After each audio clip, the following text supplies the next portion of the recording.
Well, thanks for joining me today, DJ. A lot of Thank you for things, having me.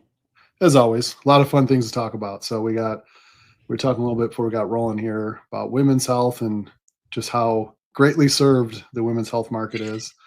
Talking about some of your stuff that you've been kind of working on and your testing and treatments and all that good stuff. But yeah, excited to have you kind of jump into some things. I know recently you were on a podcast you traveled to with some other physicians. Yes, that was a big one. We went to LA for that one, and that was a very eye-opening experience because each of those providers that was on the podcast with me specializes in most postmenopausal females, but HRT is what they moved their entire practice toward. So it was a fun experience seeing the different perspectives, especially since they did cater to different demographics as well. I didn't agree with anything they said, but it was still fun. Yeah, I felt like you did well though. Like what kind of having some collaborative and good conversations that were still respectful, but just talking through the science, which I think it's interesting because a lot of your background was from more the performance enhancement side of things, and then Mhm. now you've been for quite some time shifting more to health. And we saw that in like nutrition, right? If you look back at the old Arnold books or like the bodybuilding Yeah. phases in the 70s, and then all of a sudden like year 2000, late 90s, early 2000s, all these studies come out that basically say everything, most of what they were doing, not everything, but a lot of what they're doing was true, and it's proven by studies now and so on. And now it's more mainstream. But yeah, I'm curious to see like how did you feel kind of going into that? And what was kind of some of the first sticking point topics that was hot on their mind that they wanted to get out? Like what was that like? I think a lot of it ended up being self-promotion, honestly, for their services, but I was brought on, I think, with the role of like, she's the tattooed bodybuilder. We're gonna make things interesting. And they immediately started out with asking me performance enhancement related questions, not necessarily in the realm of HRT and health. And as it turns out, I was probably the most conservative person there in terms of dosing, holistic methods, more invasive testing, a lot like what you guys do too. It's not just going to be, hey, we see suboptimal testosterone ranges, we're going to throw some TRT at you. We're going to talk about lifestyle, the role of protein intake, vitamin D, check your DHEAS. Those were things that those providers seem to skim over. So I was brought on as like the girl to talk about Anavar, and I was the only one that brought up nutrition, underlying causes of the deficiencies, and more conservative approaches to hormone treatments, as well as alternatives to conventional HRT as well. But that was the big push. Yeah, and Steroids. we were talking a little bit about this already. It was very quiet, right? 5, 10 years ago. But I think the last few years, and especially probably this last year, it's been amplified, like women's health, the debunking of women's health initiatives, some other regulations and things that have kind of loosened once they find a lot of the health benefits with some of these treatments. W- I'm just curious to see, like, for the female audience out there, say that 35 to 55-year-old range, maybe a little earlier for some. Mhm.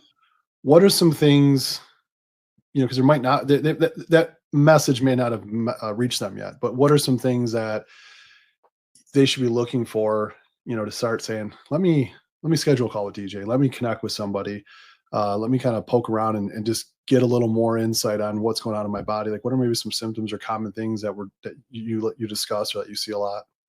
I would say chronic fatigue is a huge issue.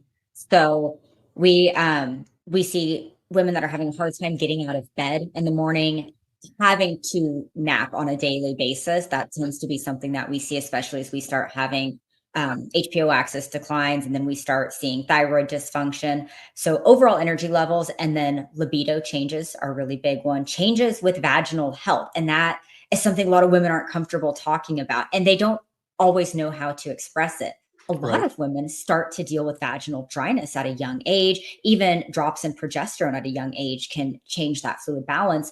Well, it can feel like a wedgie for a lot of women. They're not going to go to their doctor and say, hey, I have like chronic front wedgies. That's an awkward conversation. But that does relate to vaginal health, and that's changes within our sex hormones. So, really paying attention. And the biggest thing I see with the onset of perimenopause, and I feel so horrible, women describe themselves as feeling crazy. They're not dealing with the hot flashes yet. There's no outward symptoms, there's no dryness. They feel crazy. And then they're seeking usually psychiatric assistance Right. because that's how they describe themselves. And those constant fluctuations, and of course, pinpointing hormones and the testing during that time where we have all of those fluctuations can be very difficult. So when things don't feel right, trust your body and know that things are not right. And when you get normal labs, normal doesn't mean optimal. Normal doesn't mean ideal. It means you are falling within the standard reference range where there's not a medical deficiency that we have to interfere with. Yeah. No, I think it's a great point. And as you know, and maybe some of the audience doesn't know, and certain providers too, if you're going in for just a standard physical, it's not intended to really diagnose a certain time during their cycle, as far as looking at those ratios or those ebbs and flows between estrogen and progesterone, to where Mhm. someone like yourself, if you're dialing up labs, you're very specific about when to do this, what phase, so that the measuring stick is aligned with where they should be relative to that. Because I think a lot of people, um, men and women included, like, oh, men are simple. It's like, no, we really are. Like, we have a 24-hour hormone cycle. Yeah. You have a 24-hour hormone cycle and a 28-day hormone cycle that overlaps. So that's the easiest way I can kind of describe it. It's a very complex kind of moving thing, and they both affect each other. So I think it's spot on to talk about how to measure those levels, and then where to, because you mentioned earlier progesterone. Like, share for those out there. Let's say that level is low.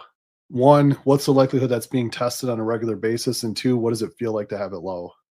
I feel like progesterone, even if you go in and request sex hormones to be tested, a lot of primary care providers will not include progesterone in that workup, especially if you are not at childbearing years. They consider it irrelevant. And frequently, women see a pretty notable drop off, even in their late 20s, early 30s. The biggest disruption we see is going to be with sleep quality. Progesterone is a huge factor for sleep. And then, of course, it's still going to play a role in vaginal lubrication, not to the same extent as our estradiol, of course, but that tends to be one of the things that we see a notable reduction in as well. So that's always the first thing that I like to assess. But the problem with chasing those progesterone values is, like everything else, they fluctuate. And so if the stars align and we have a normal, healthy, regular menstrual cycle, ideally, we're going to compare that PG to E2, the progesterone and estradiol ratio, about 7 days post ovulation, when progesterone is going to be at its peak. And a lot of women are going in, they think that they should be checked during the early follicular phase, because that's a good time to assess luteinizing hormone and follicle stimulating hormone at approximately 1-to-1 ratio. So they go in and everything's tanked out, everything's zeroed out. Your hormones are very low during the early follicular phase. And then it looks like there might be a deficiency, and we have a need for progesterone prescriptions. So dialing in the timing of the blood work is a huge factor. And then, of course, biofeedback. You can be estrogen dominant because you have a lot of estrogen, or because you don't have enough progesterone. If you're super lucky, both can be the issue. Right, right. Yeah. No, it's definitely interesting, because some of the studies, not even within the last 20 years, they would just take a segment of that cascade of hormones and just assess one in that study. And it's just the interplay is so strong between those. I think a lot of the nuances, that are out there are maybe not as well known, because if you have, like my primary care physician is fantastic guy, but he's late 40s, um, was in school over 20 years ago. He probably does his best, but he's running a practice, does his best to stay up on things. But if that's what he was taught about, like, women's health back then, it's not that he's a bad person or he's lazy, or he's incompetent or anything like that. It's just that's like was the training not that long ago, relative to how all these things interplay with each other. And now, there's some more awareness out there, but I think a lot of people are going to have to self advocate to um, kind of take control of their health a little bit, not because their physicians are bad or ill intended. It's just it's going to take time for this. It's a massive system. It takes time for it to catch up, and I'm just curious if that's been, obviously I know you've worked with a lot of great providers as well, but is that kind of the general feel you get from a lot of clients when they come in to meet with you? Absolutely. And we actually offer, that's part of what M&M Health Solutions does. We offer provider training for like primary care practices that are wanting to offer HRT, train their staff appropriately on more modern approaches. But a lot of people won't even their physicians will not even pull the blood work. It's not a matter of they can't get appropriate treatment. They can't even get the initial labs ran. And if they do and they are offered treatment, it's the cookie cutter pellet approach to everything, or they're going to throw creams at them, not do the appropriate follow-up labs. And like you said, this is a lack of available training and education. That's out of their scope, and it's not supposed to be within their scope. That's not what they're trained on. And that's where I think, unfortunately, women's health, we aren't quite gynecology, it's not quite endocrinology, and we are that weird gray area. So we have to seek out companies like First Optimal and find providers that have taken it upon themselves to go above and beyond for that extended education, because we don't have a place to go. Yeah, a lot of people ask that, like, what is the provider's credentials and things, and the reality is, like, in this type of medicine, there's not necessarily like a governing body out there. There's certainly guidelines and some outlines. Obviously, when you get in the extreme cases or the fringes of like your uh, endocrinology or things of that nature, there's certainly a lot of credentials and guidelines for those. But when you're looking for someone, just, hey, I'm just not feeling great. Like, I'm not in a sick state or disease state, but I know I could feel better. I know 100 years ago, my great grandparents didn't have running water, and now they do. Now I do. So, and I also know they didn't have hormones, and now we do. So let's go ahead and make me feel better, along with all the other advances we've had in technology.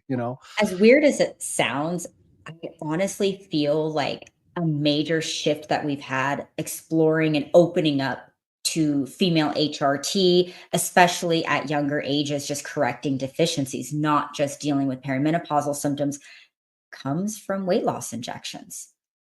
I think that having medically assisted weight loss not only be very beneficial to those that need that medical assistance and have a requirement for it, but it becoming popular among the general population has really drawn a lot of attention. Like, hey, there are pharmaceuticals that can really help improve our quality of life. And before, it was just a male thing. We talked about male testosterone, and that was it. And I honestly feel like weight loss injections have opened up an entire new world, and that's been a big contributing factor to the rise in HRT. Yeah. No, and it's, when you were saying that too, the interplay between like insulin and our hormones, because there's been a lot coming out relative to using these GLP-1s in PCOS patients. We actually have quite a Mhm. few articles that are pretty well cited with like peer-reviewed literature showing some very positive results.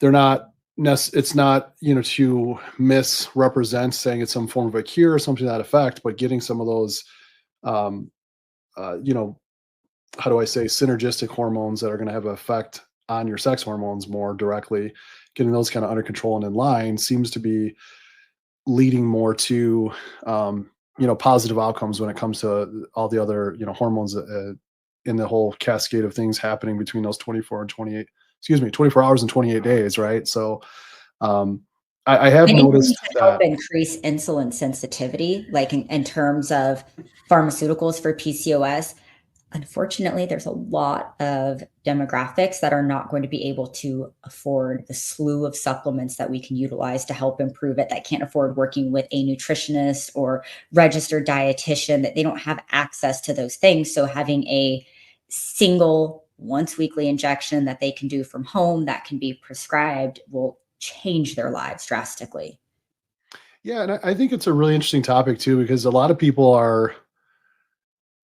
I see a large percentage of people are kind of like, yeah, I want to do it. Either I feel a little bit like I'm cheating, and then I'm a little tied up on the cost and the investment involved. And I think the thing is, if you follow the standard commercial guidelines as far as prescribing some of these GLP-1s, it does get pretty expensive when you get into higher Mhm. dosages. Um, that being said, if you have someone who specializes in more functional medicine and they're looking at the full body, the full picture, as you were saying earlier, if there's lifestyle modifications, nutrition adjustments, supplementation that can be worked in there that at a much lower cost. I've seen some people get great results from a GDA type product the second half of the week. So they take their shot on a Monday, and then the second half, they may be doing some form of a GDA, like a berberine based product, to really help kind of keep things in check instead of having to drive, because their body starts to get used to the medication on that Monday per se, that shot. So that's why they have to keep titrating up, the more medication, the more cost, et cetera. So how can you keep that down? And maybe some people just don't want super large amounts of that. Maybe they're just very sensitive to that, that treatment as it is. So there's other ways to do that.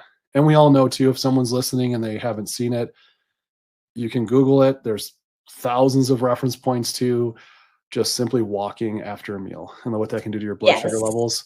Like it sounds simple, but sometimes we all need a little help. We all need a little guidance and someone to kind of keep us on track. And that's, I think, where like that could be some coaching that's even free. Like, okay, hey, you're doing this treatment, but we're going to track your steps, or we're going to just have you just jot down and report out every week, once a week, on how many times did you walk after a meal. Like it can be whatever the person wants to do, but just something moving that direction.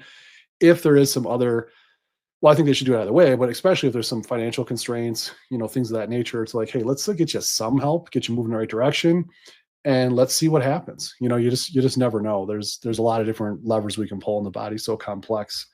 It's not In the just so. functional medicine range too, like or in the functional medicine realm, we see more off-label prescribing. As I mean, look at TRT in general for females, but even with like our GLPs, to help reduce some of the side effect profiles and GI issues, we can do twice weekly injections instead of once. And because you are working with different body compositions where there may not be a conventional medical requirement where they can go through their primary care provider, we don't follow those clinical titrations. We don't always have to go up aggressively. We don't need urgent fat loss prepping for a surgery. These are different individuals with different needs.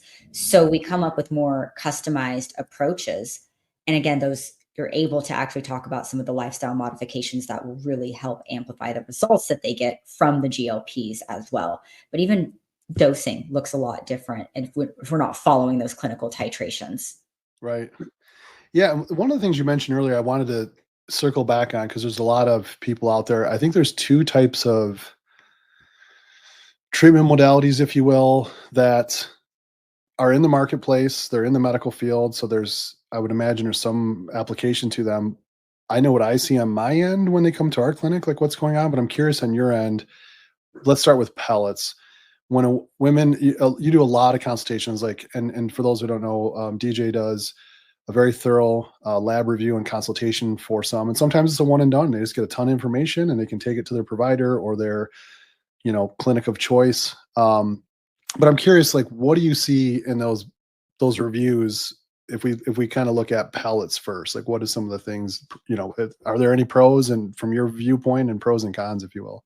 I do not find any positives in pellets. There are going to be candidates where maybe they have physical limitations, cannot be trusted with hormone administration at home. I see the draw. You stick it in, you leave it, you forget it. That's fantastic. But when we have the ability to take control over our hormones, why on earth would we create enormous fluctuations? You stick that pellet in and you start to feel better, and those levels climb and they climb, climb, climb. And then they usually get way too high. And then it's a constant decline. And then you get your pellet changed. That's not what we should be putting our bodies through, especially when we're looking to alleviate symptoms from constant fluctuations. Mm. And again, I do think that in some rare cases, there's going to be use application. But for the most part, that's where we tend to see the most viralizing effects outside of blatantly overdosed injectable testosterone. And you only feel good for short durations. If you're going to put something suppressive in your body, if you're going to bother with hormone replacement therapy, why not feel your absolute best? Now you have the confidence of being in your 40s or 50s and better hormones than when you were 21. I can't think of a better scenario. Right.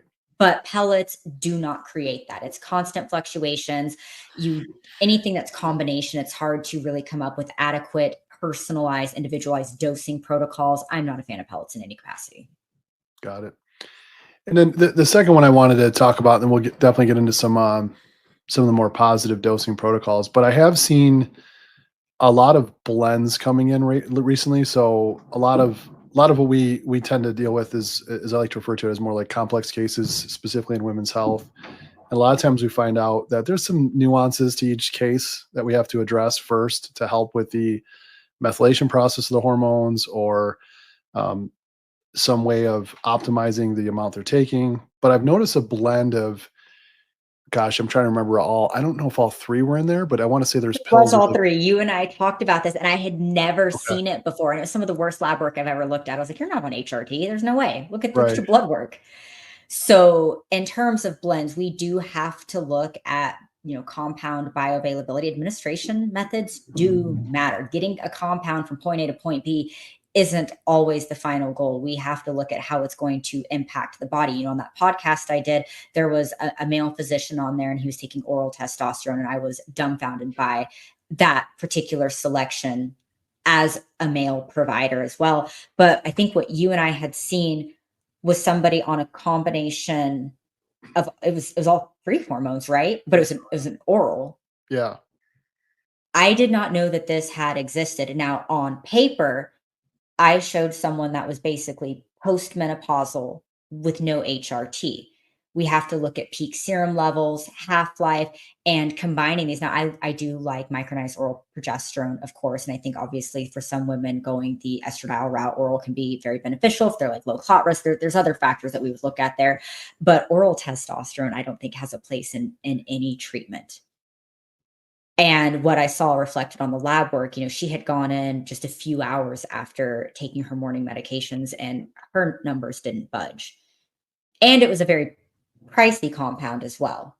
Yeah, no, it's just some of those different blends and applications. I just, yeah, again, like I said, you see kind of blood work all over the place, and you see people a little upset, because they're putting their time and money and effort into this, and they kind of start to feel a little better, but they're like, I just know I could feel even better, and it's like, Mhm.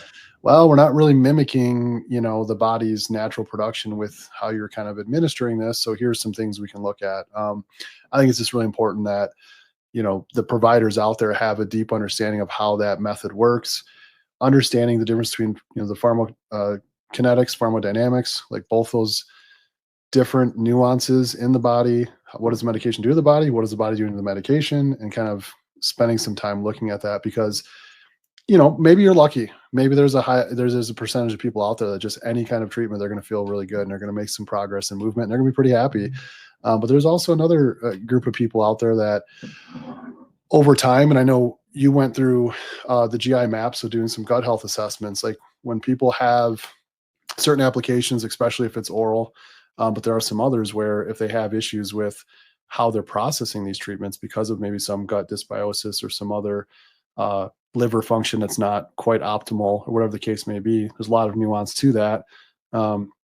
Just to kind of not give up so early on the treatment and figure out what's the other thing that I can adjust. Because if you're 48 years old or whatever, and let's just say you're going to live to your mid 80s, whatever the number is, right? Like spend a year, 6 months. It's a little frustrating, but get a little extra testing, and maybe you stick with the provider you're with, or maybe you find a new one that can kind of help you with some of your struggles you're having.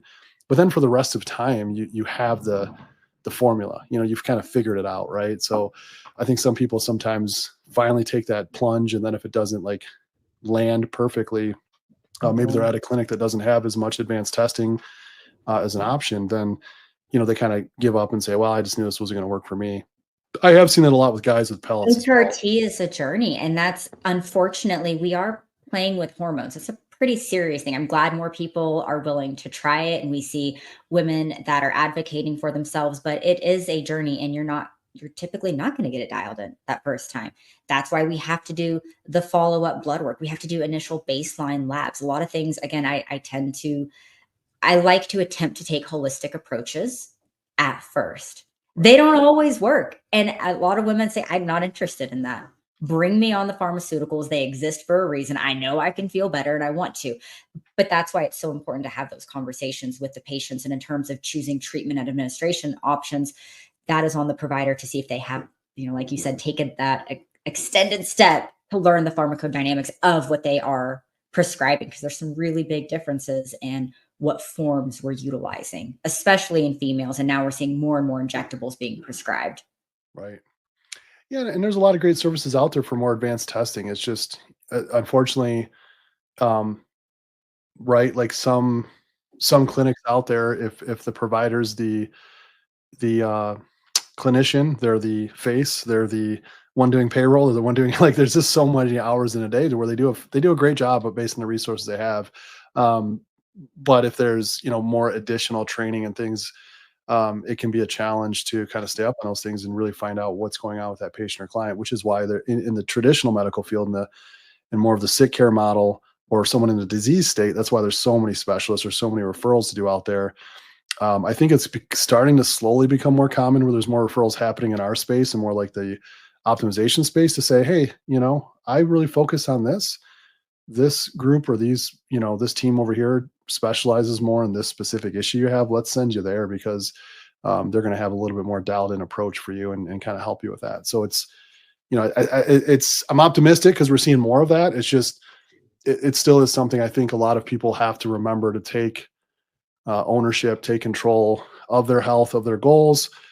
Not that anyone's out to hurt them or ill-intended, but it's your body, it's your results, it's your life. So making sure you feel really confident with who you're working with and that they have a good plan in place. And I love seeing provider referrals. And I think that's such an ethical thing to do because you can't be perfect at everything. You're not going to be a specialist in everything. And then, of course, in that position, it's always uncomfortable to tell your patient, I'm not well versed in that. I don't understand this. This is not my realm or my field of study. But when we see those referrals, we know that we are truly putting patient health and wellness above all. And that really should be the end goal for everyone, even if it means a simple referral. Right. Yeah. And it's, if you think about it too, right? Like, where does a provider, and I'll ask you this question, I have an answer that comes to mind, but there may be a second answer I'm not thinking of. Like, where does a provider get their education to? Once they're in their clinic, they're doing their deal, they're 10, 15 years in, who's the one training them or providing educational resources typically? So what I have seen is honestly the weekend certification courses, if we're talking about like the BHRT training. And that's where I think we're seeing so many overdosing issues coming from that optimization marketing standpoint. I see a lot of those certifications. And that's where they are preaching that women's ideal testosterone levels are 200 to 250 nanograms per deciliter. And that's what they're being trained to do. So unfortunately, that's where I've seen most of the continued education. Got it. Yeah, no, I think that makes a lot of sense in a specific, like the BHRT realm. One of the things I often think about, and this tends to help. I was having a conversation with a friend of mine earlier, he goes the same primary care place that I go to. And what we were discussing is most providers in that setting for the disease state and sick care training, it's a pharmaceutical rep that's coming in to train them on those new treatments, new products, right? They don't have time to go through that. And to your point, some are carving out the time. They are going to these trainings, and it's just a matter of, are they at a more reputable, good training? And again, doesn't mean the doctor's ill-intended or whatever. They just maybe got hit with some really good marketing and had the best of intentions, but then they learned something that's not really the best for the application of those treatments. But going back to the pharmaceutical side of things, it's where are the pharmaceutical reps in the compounding world? There aren't any. Yeah.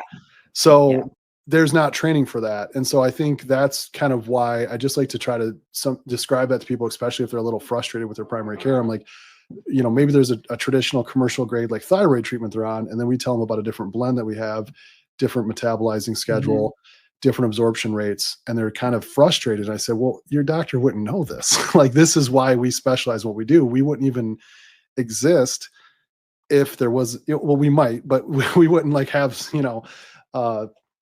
such a specialty in it, if you will, if it wasn't for, if there was a lot of constant education, provided these doctors, but there's just not a massive, big pharma has its downsides for sure. That's pretty well publicized right now, but there's also other benefits in the sick care and disease state they do have the resources to provide the training and do the studies, to get their products to market, depending on the product. And in the compounding world, there's just not as much that resource because there's not patents on these treatments. They've been around for a long time. The markups aren't there to really have an entire highly qualified, highly compensated, educated sales team that can go out and train physicians on how to use different variations of, just to use my example, thyroid medications and treatments, right? So is that something you see too? Because that's kind of what I experienced, where you maybe see a doctor. You can tell by the blood work and the protocol that they're definitely trying their best, but they just don't have all the tools in the toolbox to get the job done. And it makes me upset, and I feel bad for a lot of my friends that are in, primary care, especially because they don't have that background, they don't have that experience, they don't have access to all of those tools, and then they have patients that are expecting treatment as if they are seeing a functional medicine provider. Of course, your doctor is probably, everyone says, well, my doctor wants to put me on statins. They want to do X, Y, and Z. Well, my daughter has PCOS. They just gave her birth control. Well, given how our medical system is set up, that's kind of their job. Their job is not to teach you to change your lifestyle. They can encourage you to seek out resources, but they're lucky that they're taking naps, 20-minute power naps in their car, skipping lunches. They're seeing so many patients per day. Like, that's not something that is within the realm of possibility. Like, hey, I understand your lipids are out of whack. I understand there's a familial component. Let's break down all of your nutrition right now and talk about all of the natural supplements that we can utilize. Right. Their role is to say, these are out of range. And my role as your provider is to make sure they get in range, not optimized, not ideal, not a perfect LDL HDL ratio. So they really are doing the best that they can. And of course, we have providers that are obviously more or less invested. It's individual, but primary care is typically not going to be the best route when we are looking for optimization. Yeah, no, it's a fair point. And I think like what you're talking about that, it's also some of it's in scope of practice. Like they are, because they have that title, there's certain things that they really can't go too down in the weeds on, especially if it's not their expertise, like nutrition, if they're not credentialed to speak to that, or exercise prescription, which, could be something as basic as we were talking about earlier, like walking after meals. And here's some basic, you can look at CDC guidelines for activity in the US. I think one of the studies showed that 88% of Americans don't achieve the minimum CDC guideline recommendations for activity. 88%. It's somewhere around there. It's pretty high. I'm sure someone can fact check it, because I might be off by a few points, but it's up there. It was high.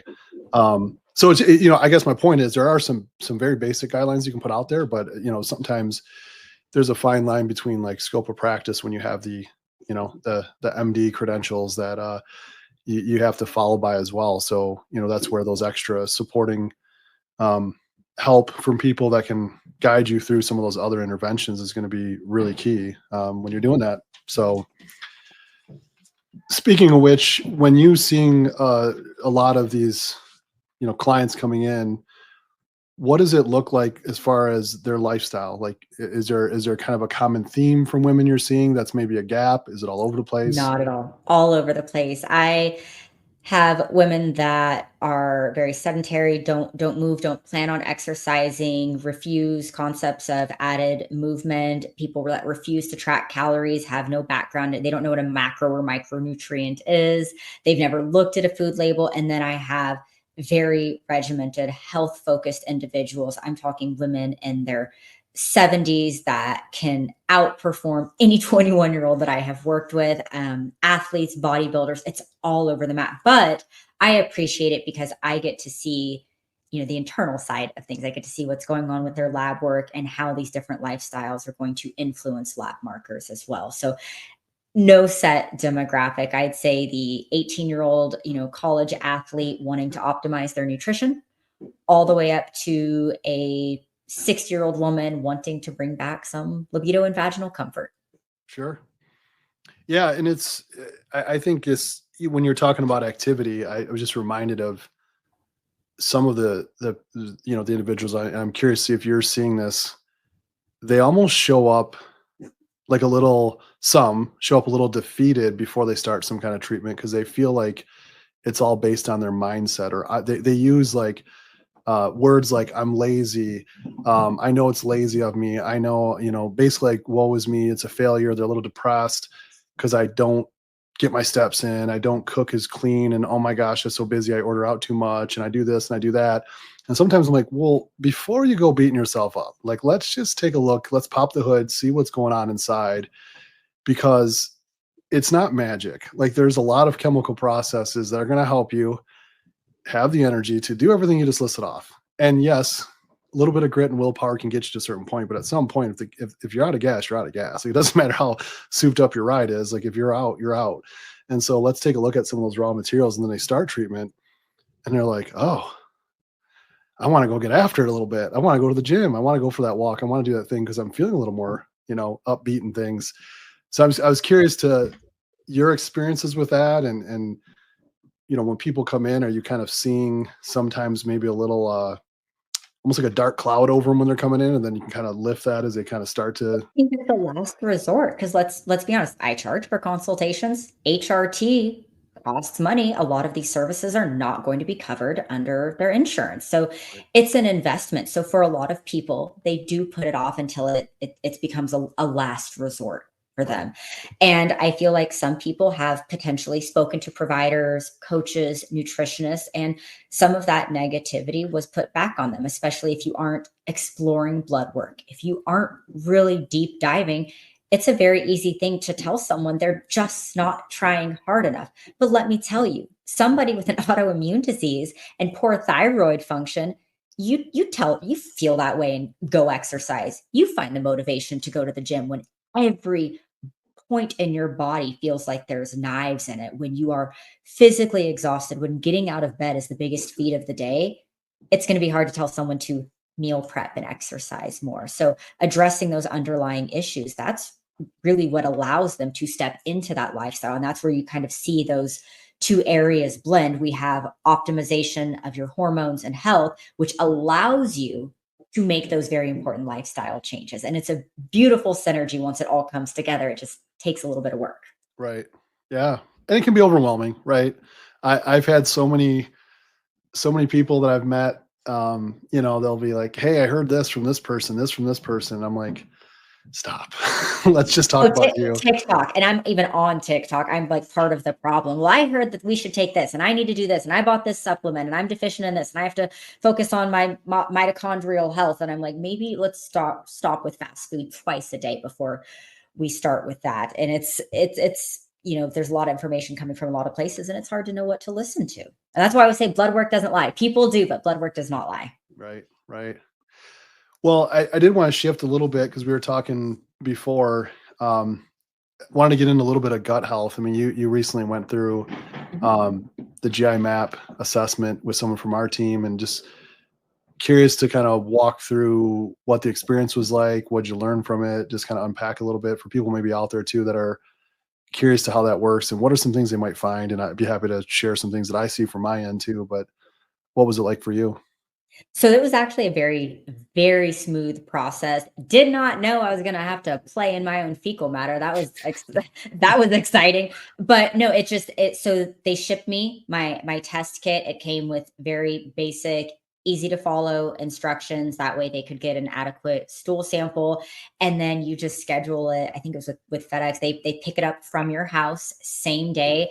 And everybody had warned me that this was going to take several months, that this was a very long process. That's what I was actually anticipating. And within 2 weeks, Allison had contacted me, said my results were ready. We got on a call. We reviewed it kind of top to bottom, went over, she even went over markers with me to kind of explain what they meant had they been out of range and what they were utilized for, how they would be beneficial, even though they weren't necessarily off on me. We went over the difference and balance and different types of bacteria and my own gut. And then once we finished like reviewing the labs very detailed, then we went into actual treatment protocols and the significance of what the treatments would do, what the outcome would be as well. And it was a very, very simple process. And that's something I don't have a strong background in at all. I've never even put eyes on a full GI map before. So this was a first for me. Yeah, no, and when you were going through it, you're obviously dialed in with your health and nutrition and looking at all the things, so even, everyone could have some opportunity to improve, right? I'm just curious with your GI map, like what were some themes maybe that you picked up that, okay, like, this is good, this is pretty good, but this is an area that could be a little bit better, which would help XYZ with my everyday life. So one of my issues was for very specific good bacteria she mentioned. I don't know which one it was, but what we had basically brought that down to is, because there were other bacteria that had been a little bit lower, one was able to kind of climb up, and it was more of a ratio and balance. If one is high, the other one's going to be low, vice versa. And we wanted to bring that balance back. And it was either, in normal cases, we would see excessive sugar intake or chronic stress. And in my case, knowing my diet, I check glucose every morning. I do labs every 3 months. So like we know where I'm at in terms of nutrition.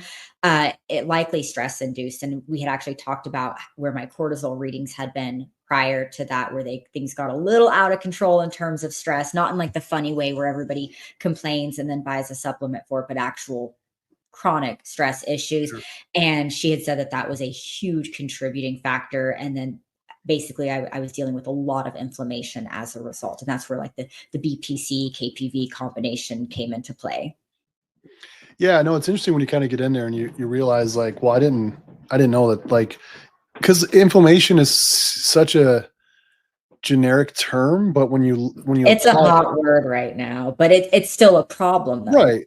It's kind of like saying metabolic dysfunction, right? It's like it can mean like 70 different processes in the body that are off. It can mean all of them are off. It can mean 5 of them are off. It can mean 2 of them are off. But it's similar. Like inflammation of the gut, is a different than maybe inflammation in your elbow or your shoulder. Like inflammation is inflammation, but as far as the way it shows itself up, or as we know, similar to people who are not on hormones or they've been maybe deficient for a long time, they kind of get used to feeling that way.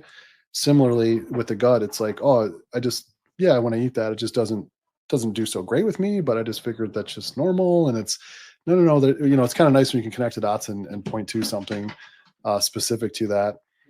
I don't think people understand how relevant gut health is to every single function in your body.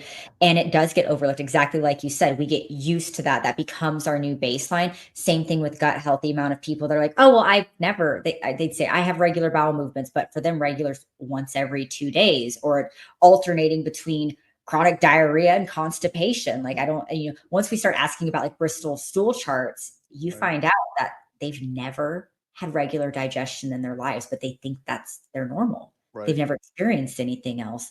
So we see that frequently, especially in consultation calls and working with nutrition clients, where there's never even a normal quote unquote baseline.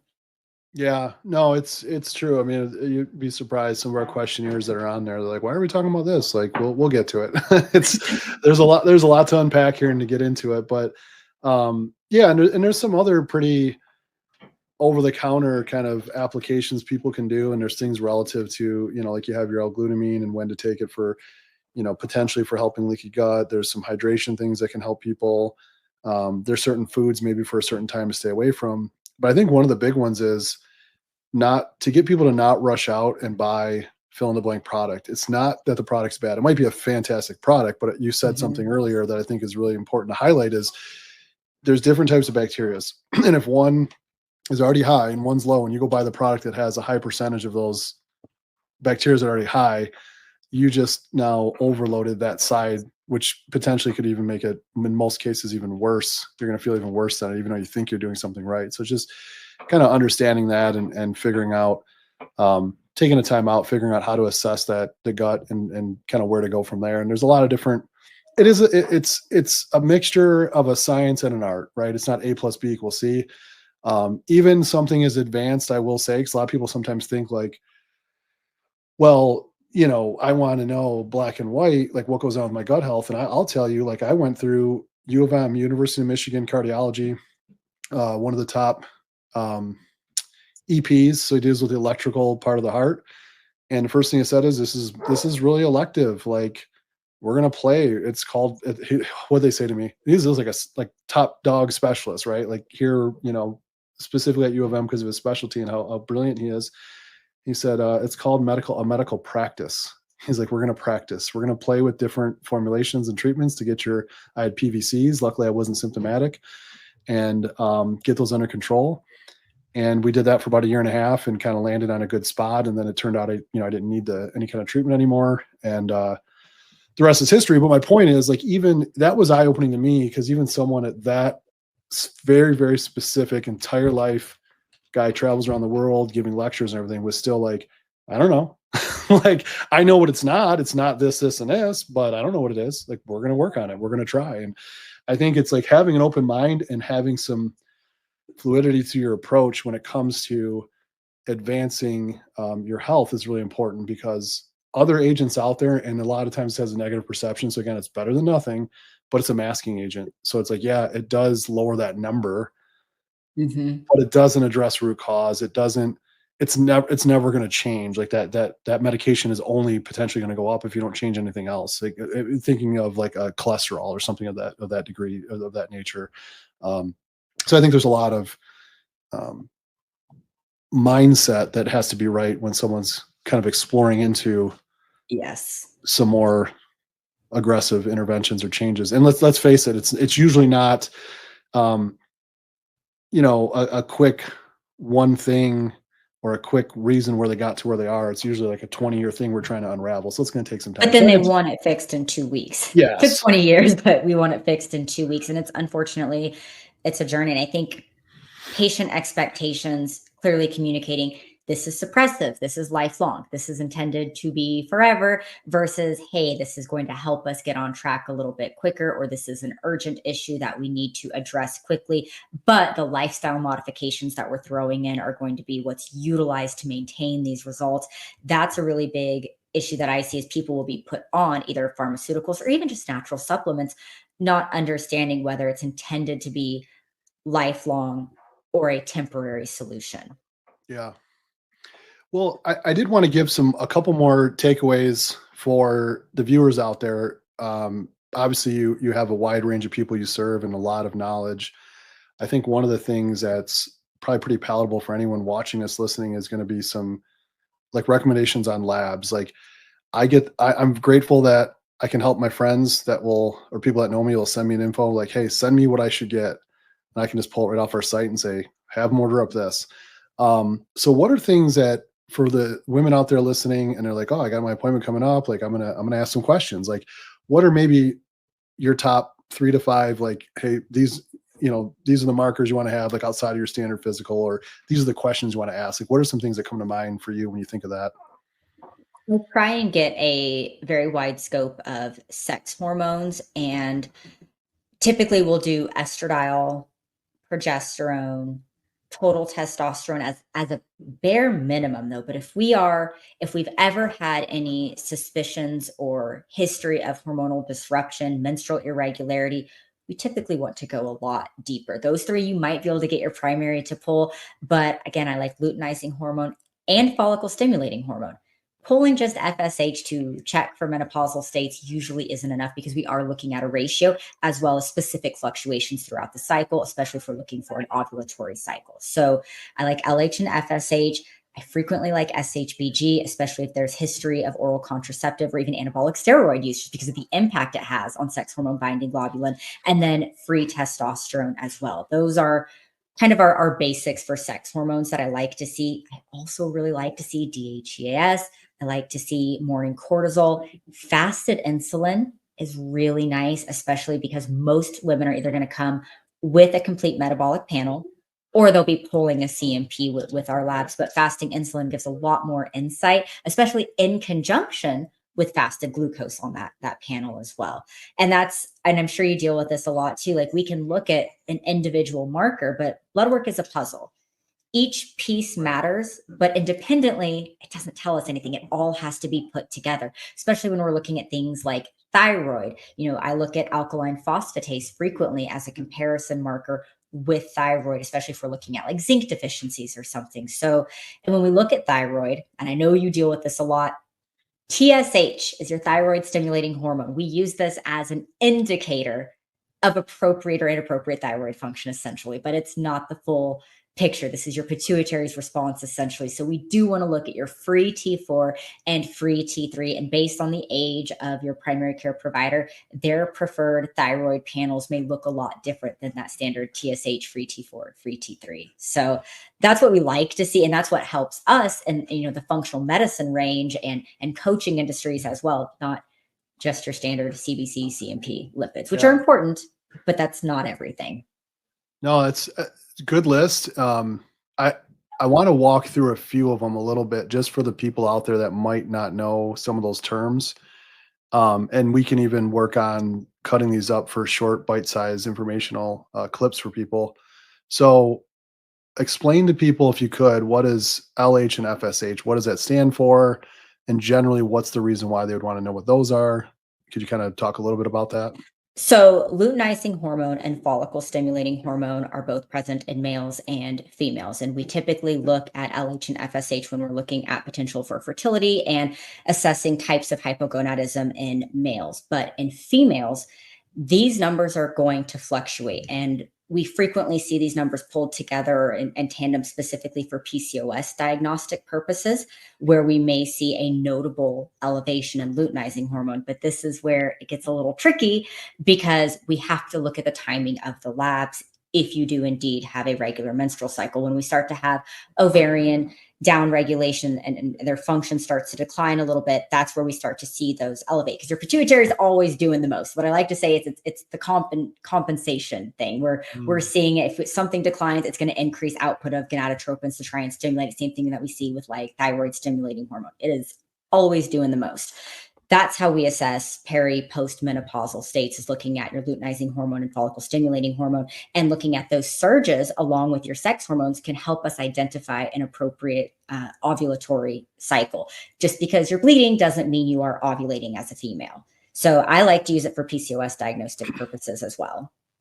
No, that's great. That's great. Lots to unpack there, but I'm sure it'll be helpful for people and um, definitely some good markers to look at. What about SHBG? What does that stand for? Why? Who cares? Who cares what that is? Why do they care? This is a widely debated one, if it's even going to have a lot of relevance. And I think we see this a lot in the bodybuilding realm. It's sex hormone binding globulin. And the theory is that if this number is going to be very high, all of your testosterone is going to be bound up in it. And then we have reduced free testosterone. So we talk a lot about it for anabolism purposes in hypertrophy training and bodybuilding. But when we look at it for females, this is a very relevant marker because we can see it very low in women that have issues with androgen and androgen or Mm. androgens and androgenic effects in general.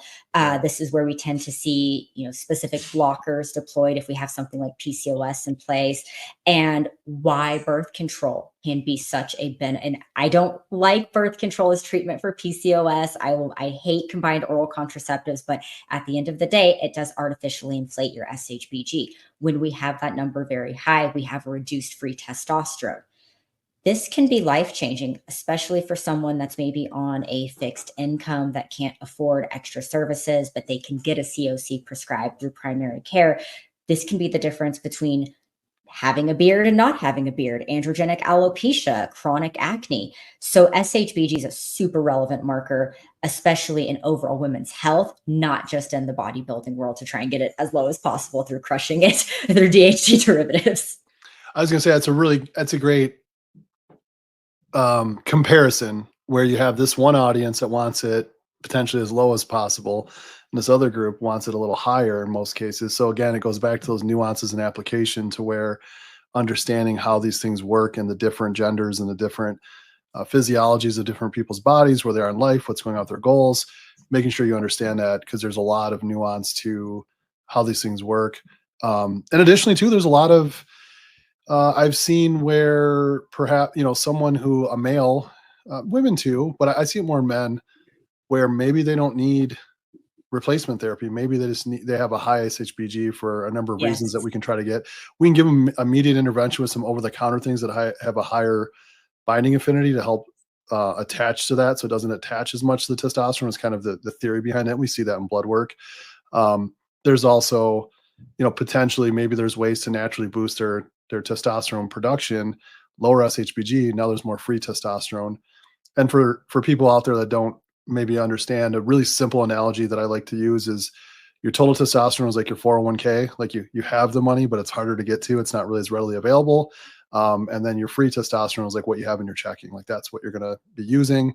And I think that, correct me if I'm wrong, or if you have a different analogy for thyroid, but it's kind of a similar way the T4 and T3 relationship works. I think a lot of people Yes. also might get confused that. Again, I'm talking 10,000 foot view here. We're not, deep into the weeds as far as the process is there, but I do see sometimes that analogy at least helps people at an appropriate level understand what the heck does this marker mean, you know?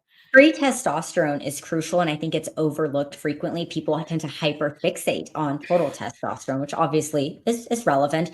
But with free testosterone, especially in males, we're looking at the potential for more androgenic effects. We can look at changes with prostate, those that are prone to androgenic alopecia. Leveraging and managing free testosterone can be very important, especially in more conventional TRT treatments. And then, of course, we see the context in the bodybuilding realm, why we want that number so high. But in females, especially, I see a lot of women that might have very mediocre total testosterone levels. But what we're not seeing on the back end is their SHBG. We're not looking at the free testosterone. And then we have somebody slap some TRT for the sake of wellness and energy, and they're already elevated free testosterone skyrockets. And frankly, women can handle higher total testosterone levels if free testosterone is kept within physiological ranges. Many women can tolerate that without notable androgenic effects. But when that free test climbs, that's when we tend to experience virilization. Well, that's a great point because I've seen a lot of, well, I say a lot. I guess as a percent, it's not as quite as high, but I do see people where women, particularly that come to us because they have a complex case, like I felt great on the hormones, but then I got this side effect, that side effect, and they're kind of freaked out. I don't really want to do it, but so and so said to talk to you guys. And one of the key things we'll find is exactly what you're saying earlier. They could be one of three things, and find a clinic that has the ability to test any of these three things. If you're experiencing that, don't stop treatment. Find a place that can do these, because the first one is, as you talked about, blood work. SHBG, if it's too low, that could be problematic. That would affect your dosing on the front end of testosterone versus just some clinics or some clinicians that maybe they just don't know. They don't pull that marker. They don't look at the percentages between those. So therefore, SHBG is low. They're doing a standard dose for women, and then their testosterone levels are just skyrocket high and you get all these side effects. The second is the metabolites. Like, are you an alpha or beta metabolizer of those hormones? Because what pathway does your body favor? There's things you can do to sway that.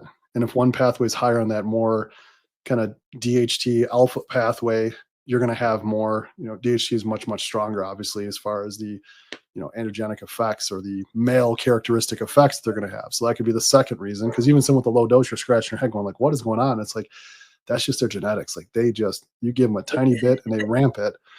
And then the third one, which is the final one, well, I think the final, I might even think of another one, but there's so much in the body, but metabolites, like what does their methylation process and their body's ability to clear the hormone once it's done doing what it's supposed to do, so it doesn't kind of cause a backup, if you will. There's some more nuance and nerdy chemical stuff we can get into that's actually happening at that level, but you just kind of follow it. It came into the body, it went down a pathway. Did it bind up in the blood? Then it went down this path, binding in the blood, then the pathway. Then as it came out, does it come out the other end the way we want it to? Like, so if someone is just doing great on starting treatment, which a large percentage of people are very fortunate they do, awesome. Like, there's no need to do a lot of that advanced testing. There's still value there. They're going to find something.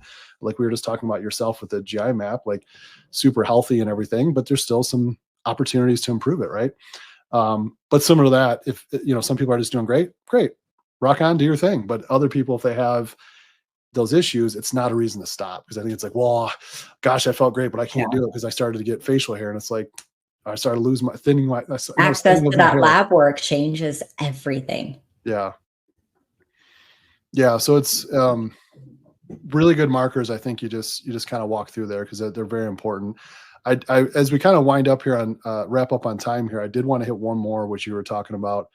Can you just explain to people the difference between fasting glucose and fasting insulin in that relationship, and why you like to look at both of those? So ideally, we can use all three. We can look at like your A1C, fasting glucose. Sometimes we'll bring in C-peptide, fasting insulin. But if we're trying to be mindful of budget parameters, we do look at fasting insulin levels. And I firmly disagree with what we're going to see on US standardized reference ranges. We want to see this number typically very low when you are in a fasted state, along with your fasting glucose, which again, I think US reference ranges are a little bit generous there if we're talking about actual health parameters and optimization. But when we tend to see our fasting insulin chronically elevated, and again, we're not just looking at glucose because glucose is very transient. And let's be honest, if I eat a chantilly cake the night before, I'm probably not going to check my fasted glucose the morning of.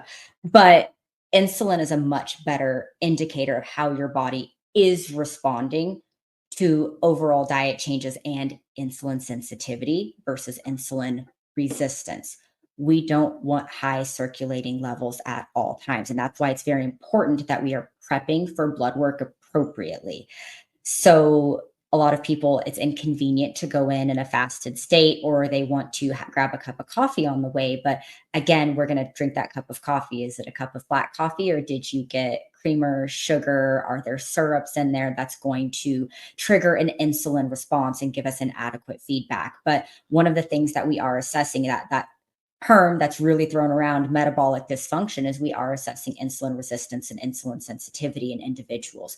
And that can really influence their nutrition and nutrient absorption. This is going to influence their ability to manage certain body compositions.